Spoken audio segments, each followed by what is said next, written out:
Asini rohama dihamu doh dame nasia Tuhan debata mata doh sia Tuhan Yesus Kristus Tuhan dai.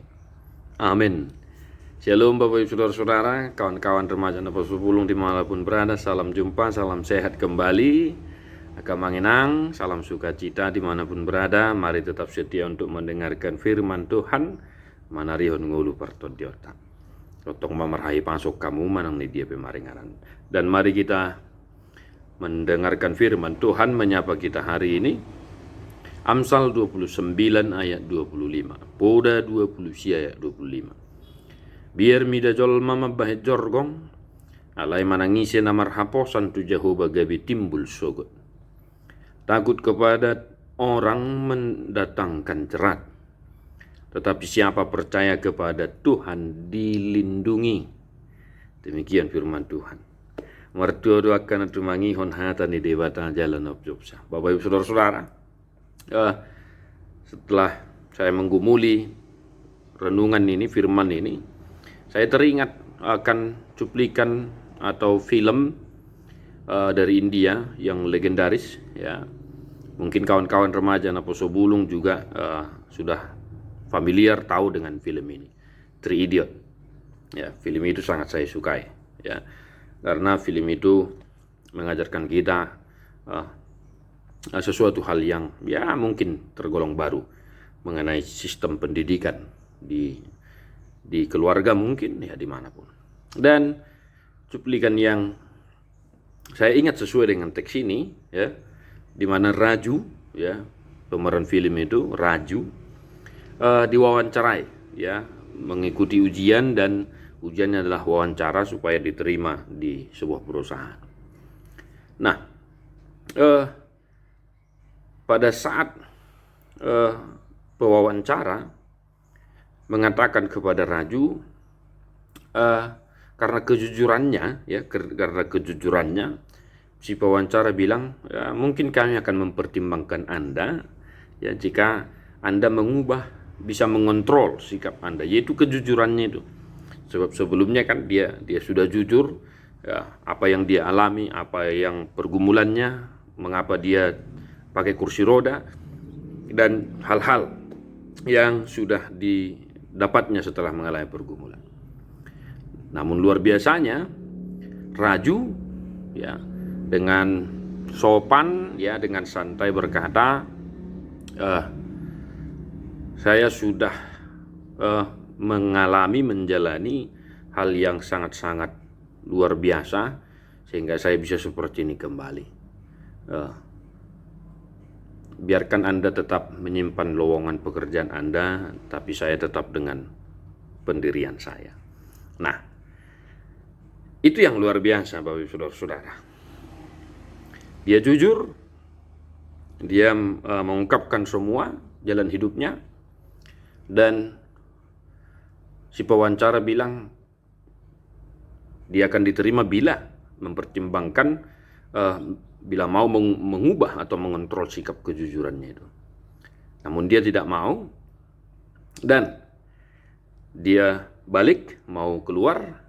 Tapi setelah itu di film itu kan dia logo gitu. Tunggu, saya sudah 25 tahun melakukan pekerjaan seperti ini, wawancara. Tapi setiap orang pada umumnya enggeng saja, iya, yang penting dapat pekerjaan, begitu.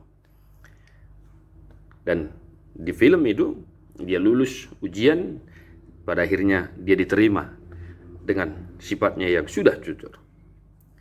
Maka Bapak Ibu Saudara-saudara, biar mida jolma membahet jorgon, ya, alai manangise namar haposan tu Jehovah gabe timbul sogot. Takut kepada orang mendatangkan jerat. Seandainya dia mau, ya, mengontrol sikapnya dan tidak bersikap jujur, maka sudah bisa dipastikan, ya, dia akan, ya, terbebani dengan hal itu. Nah, maka Bapak Ibu Saudara-saudara, firman ini mengajarkan kita supaya jangan takut kepada orang, begitu. Bukan berarti nengge bisi panggarok kita teh, bukan. Ya, hormat, kita tetap hormat kepada orang, tapi jangan takut, ngeri begitu. Ya, jujur saja dalam keseharian kan kita sering begitu. Ya, kita jadi lebih takut kepada orang.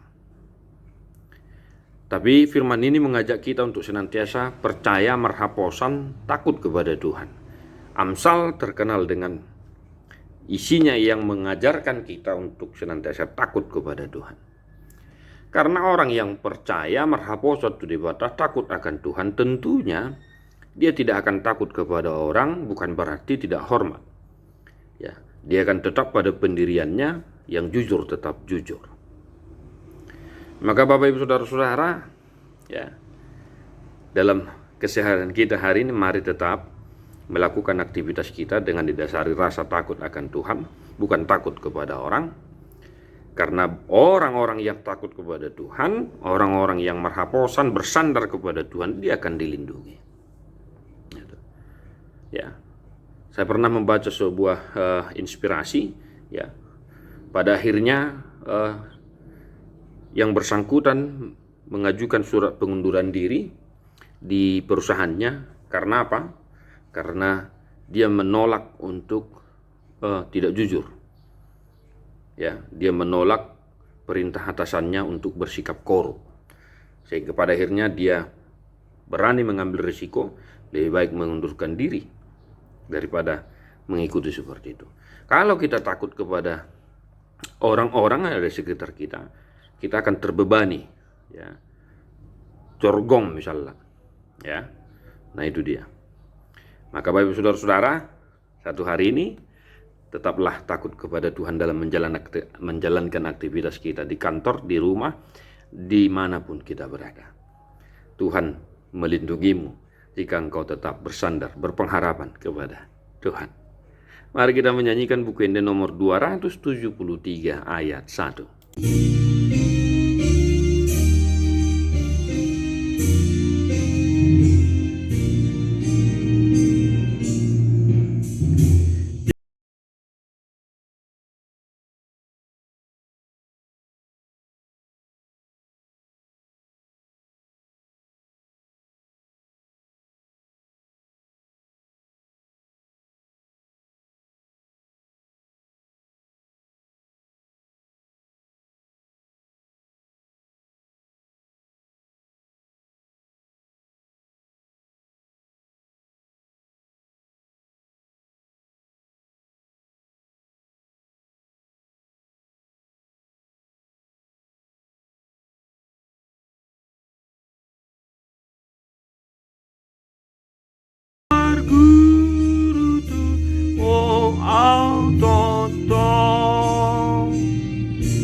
Tuhan Yesus memberkati. God bless you non-stop.